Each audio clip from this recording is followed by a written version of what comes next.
If you want to change the world, start off by making your bed. If you make your bed every morning, you will have accomplished the first task of the day. It will give you a small sense of pride, and it will encourage you to do another task, and another, and another. And by the end of the day, that one task completed will have turned into many tasks completed. Making your bed will also reinforce the fact that the little things in life matter. If you can't do the little things right, you'll never be able to do the big things right.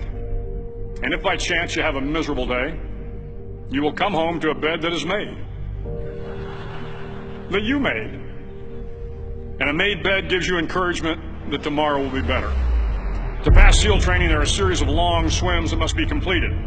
One is the night swim. Before the swim, the instructors joyfully brief the students on all the species of sharks that inhabit the waters off San Clemente. They assure you, however, that no student has ever been eaten by a shark, at least not that they can remember. But you are also taught that if a shark begins to circle your position, stand your ground. Do not swim away. Do not act afraid. And if the shark, hungry for a midnight snack, darts towards you, then summons up all your strength and punch him in the snout, and he will turn and swim away. There are a lot of sharks in the world. If you hope to complete the swim, you will have to deal with them. So if you want to change the world, don't back down from the sharks. Over a few weeks of difficult training, my SEAL class, which started with 150 men, was down to just 42. There were now 6 boat crews of 7 men each. I was in the boat with the tall guys, but the best boat crew we had was made up of the little guys, the Munchkin crew, we called them. No one was over 5'5". The Munchkin boat crew had 1 American Indian, 1 African American, 1 Polish American, 1 Greek American, 1 Italian American, and 2 tough kids from the Midwest. They out-paddled, outran, and outswam all the other boat crews. The big men in the other boat crews would always make good-natured fun of the tiny little flippers the Munchkins put on their tiny little feet prior to every swim. But somehow these little guys from every corner of the nation and the world always had the last laugh, swimming faster than everyone and reaching the shore long before the rest of us. SEAL training was a great equalizer.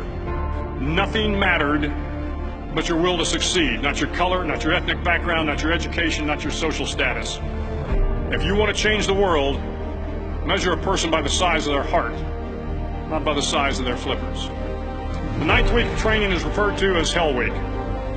It is 6 days of no sleep, constant physical and mental harassment, and 1 special day at the Mud Flats. The Mud Flats are an area between San Diego and Tijuana where the water runs off and creates the Tijuana Sloughs, a swampy patch of terrain where the mud will engulf you. It is on Wednesday of Hell Week that you paddle down in the mud flats and spend the next 15 hours trying to survive the freezing cold, the howling wind, and the incessant pressure to quit from the instructors. As the sun began to set that Wednesday evening, my training class, having committed some egregious infraction to rules, was ordered into the mud. The mud consumed each man till there was nothing visible but our heads. The instructors told us we could leave the mud if only 5 men would quit.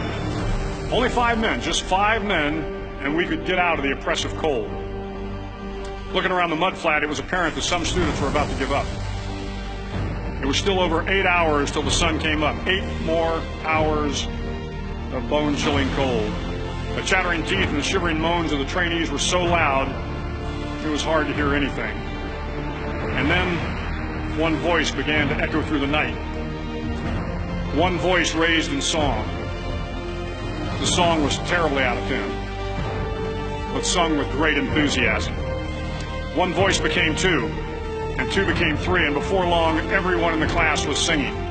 The instructors threatened us with more time in the mud if we kept up the singing, but the singing persisted, and somehow the mud seemed a little warmer, and the wind a little tamer, and the dawn not so far away. If I have learned anything in my time traveling the world, it is the power of hope. The power of one person, a Washington, a Lincoln, King, Mandela, and even a young girl from Pakistan, Malala. One person can change the world by giving people hope. So if you want to change the world, start each day with a task completed. Find someone to help you through life. Respect everyone.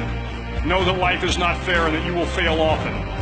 But if you take some risks, step up when the times are the toughest, face down the bullies, lift up the downtrodden, and never ever give up.